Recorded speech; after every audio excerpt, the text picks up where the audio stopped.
లక్షల రూపాయలు, కోట్ల రూపాయలు వ్యాపార సంస్థలు పెట్టుకొని వ్యాపారంలో నష్టం వచ్చిందని సూసైడ్ చేసుకుంటున్నారు కొందరు. ఐపీ పెట్టుకొని ఇంట్లో కూర్చుంటున్నారు. నేను పదే పదే చెప్తున్నాను. ఇప్పుడు ఒక వ్యాపార సంస్థను రన్ చేస్తున్నామంటే లక్షల రూపాయలు, కోట్ల రూపాయలు పెట్టుబడి పెట్టడమే ఒకటి కాదండి. సినిమా హీరోలను, వాళ్ళని వీళ్ళని, సెలబ్రిటీలను తీసుకొచ్చి కూడా ఇనాగ్రేషన్ చేపిస్తున్నారు. పండితులను తీసుకొచ్చి కూడా మంచి చక్కటి ముహూర్తం పెట్టి నిర్ణయిస్తున్నారు. ఒక్కసారైనా మరి మనం ఇంత మంచి పెట్టుకుంటున్నాం, ఆ పేరులో ఉన్నటువంటి సంఖ్యాబలం కరెక్ట్గా ఉందా, శత్రు సంఖ్యలలో ఉందా, మిత్ర సంఖ్యలలో ఉందా, సమ సంఖ్యలలో ఉందా, మనం వాడుతున్నటువంటి వ్యాపార సంస్థకు మొబైల్ నంబరు అది యూనివర్సల్ నంబరా, నార్మల్ నంబరా అని ఒక్కసారైనా ఆలోచించారండి? ఆలోచించలేదు. ఎందుకు ఆలోచిస్తారు?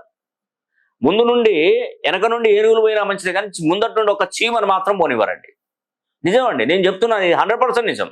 నా ఆవేదన మీకు వ్యక్తం అవుతుందో కాదో నాకు తెలియదు, కానీ ఇప్పటి వరకు నా దగ్గర కరెక్షన్ తీసుకొని వ్యాపార సంస్థలకు పేర్లు పెట్టుకున్నటువంటి వారు, యూనివర్సల్ నంబర్ తీసుకున్నటువంటి వారు ఒక్కరు కూడా చరిత్రలో కూడా లేరండి. నష్టపోయిన చరిత్ర లేదు. అది తెలియదండి. ఎందుకంటే మనది ఉరుకులు పరుగుల జీవితం. ఏదైనా కూడా మన పబ్లిసిటీ మెయిన్ ఇంపార్టెంట్. ఆ పబ్లిసిటీతోనే ఏమున్నదండి, ఈరోజు పబ్లిసిటీ బాగా చేసుకుంటారు. అక్కడ ఇచ్చే ఉన్నటువంటి టైం అనేది కరెక్ట్గా ఉండి ఆ పబ్లిసిటీలో ఓకే, తర్వాత ఆ బిజినెస్ అనేది నిదానంగా డౌన్ఫాల్ అవుతూ మొత్తం జీరోకి వచ్చి పడుతుంది. ఇది నిజమండి, ఇది అక్షరాల నిజం. ఎప్పటికీ మౌత్ పబ్లిసిటీ అనేది వెరీ వెరీ ఇంపార్టెంట్. ఇంకొకటి, మనం వ్యాపార సంస్థకు పెట్టినటువంటి పేరు, ఫిల్లర్ లెటర్స్ బలంగా ఉంటే మీ వ్యాపారం ఒక 1% కూడా కిందికి దిగదు.